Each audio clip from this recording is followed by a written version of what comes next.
I ngā mana, I ngā reo, tēnā koutou, tēnā koutou, tēnā koutou katoa. Me ngā mihi nui ki a koutou, ka tika ki te kaupapa o te rānei, ai. Tēnā koutou, tēnā koutou, tēnā tātou katoa. Kia ora everybody. I've just made a brief greeting in Te Reo Māori, which is the indigenous language of my home. I would like to take this opportunity to acknowledge the tangata whenua, or the original people of this land. Sadly, I don't know who the original American Indian tribe is of this New York region, but I would welcome these ancestors and thank you all for being here this morning to hear me talk.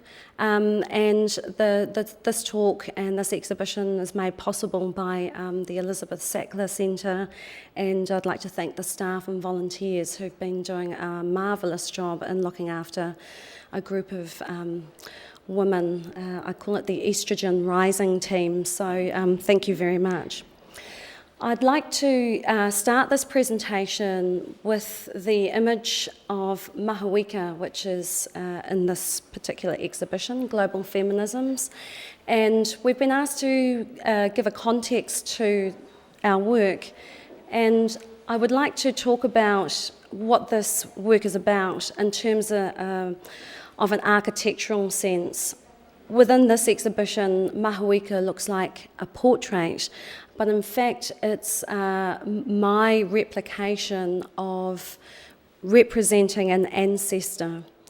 Generally, our ancestors would be carved in wood, and you can see some examples of that in the Pacific exhibition, the Pacific area in the Brooklyn Museum. And just while I'm talking about the Pacific collection, a couple of people have been asking me what I'm wearing around my neck, and this is a very contemporary version of a heitiki. And downstairs there's a very, very beautiful heitiki in one of the cabinets. It's nephrite or pounamu, it's our New Zealand jade. Every image that's down there is of somebody, always of an ancestor. So Mahawika sits on a stool. She's talked about as being part of the underworld, and in my vision of her, I've kind of contemporized what this underworld is. Often she's presented in a sort of a natural native setting of New Zealand bush, but my Mahawika sits on a Marcel Breuer chair. Pleased to say that there's 2 original Marcel Breuer chairs on show, also in the Brooklyn Museum. I've always quite often travel around the world, and that's such a design icon. You see it in many, many buildings and museums and art galleries around the world. So I wanted to update my version of my Māori goddess by presenting her in this century, in 2007, thinking about what does she look like. What does she mean and what does she say? Mahawika is the fire goddess. There's a story of her grandson, Maui, who's a trickster figure, who goes to meet her and ask her for her fingernails, because contained within each fingernail on her hands is fire. Maui is always, the trickster figure is always a naughty person. So when Maui went down to see Mahawika, he asked her for her fingernail and she holds it up. It's almost like a beckoning. It's the first time that she's seen him. She sniffs him out. She can smell him in her presence and asks him what he's after. And he asks for a fingernail because they've run out of fire on earth. She plucks out her fingernail, and he, naughtily, each time he leaves her, he throws them down into a river that he's walking past. until the very last fingernail is her little fingernail, and in a rage, after giving her Maui 9 of her fingernails, she plucks out the last one and throws it at him. She throws it into the bush, and Maui has to turn into a bird to flee the fire and the heat from this rage that she has beset upon him.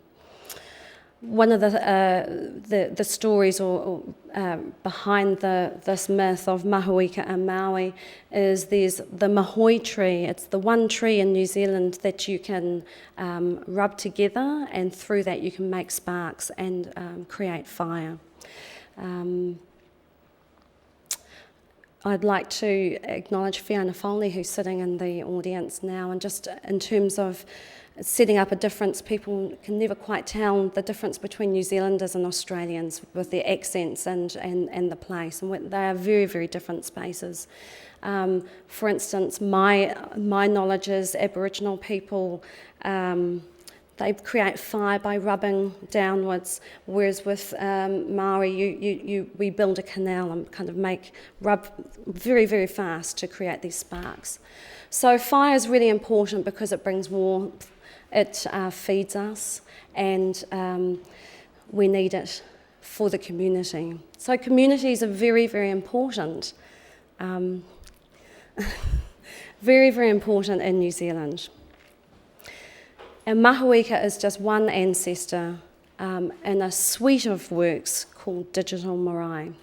So this is not a portrait, this is a representative image of a form that would be held within a wharenui. And a wharenui is probably quite akin architecturally to the longhouse, which you see in Canadian Indian architecture. And within these kinds of spaces is where we gather to spend time together, to debate, to laugh, to cry, to sing, to share information and knowledge. This is Hiniwai, who is very young in comparison to mahuika. Mahuika, I'll just take that slide back because I did want to say a little something about the model. This is my father's eldest sister, Rongo, and she passed away last year. So this work has kind of gained in a different kind of significance photographically because it becomes a memento, but also it's this image particularly means a lot to me because it's a familial image, and she was the first image in the series of digital marae, so I felt like I had to anchor the series of works with an older person, and with Hiniwai, who comes next, this is kind of much more futuristic and moving into another direction. Hiniwai is the younger sister of Hinipokohurangi. I don't have the image on my PowerPoint presentation, but it is available on the website, the Global Feminism's website. And again, this is about family ties and the care between sisters and looking across generations. I suppose my work, in terms of thinking about this notion of feminism, these particular works, their provocation lies in the fact that most marae are carved and made by men. So in using photography and the computer as my carving tool, I am able, as a woman, to navigate my way through an area that would usually be done by men. It's quite a provocative thing to do, and I think that within this larger exhibition, the sense of how this work sits is quite different, because you're seeing one image from a series of 5. At present, I'm working on a series of male portraits, and I'm also working on a series of takatapui portraits. Now, takatapui is a a Maori term which very loosely translates to transgender or friends, very, very close friends of the same sex.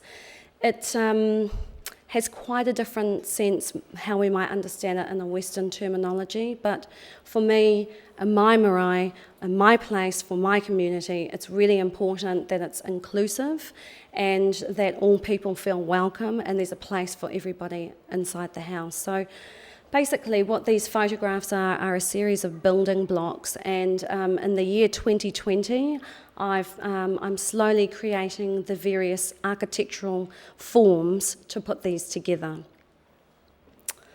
Already I'm on my 3 minutes up. So fast. And to take this back, I suppose, before I began the series of portraits, I had to make works that are based on textiles. These are some dresses, some fabulous sort of 1970s dresses that I wore a few years ago now, which I've filmed and videoed and recombined into grid-like forms, grid-like structures, so that they reference Maori weaving called tukutuku. They act as panels, so what you need to do is imagine these portraits actually sit between each of these panels. So when my marae is put together, it's an incredibly symbolic and decorated space that is created. It's been a life work, and I've been moving towards that for probably the last 6 or 7 years, and I've given myself a lot of time because I like to move very slowly.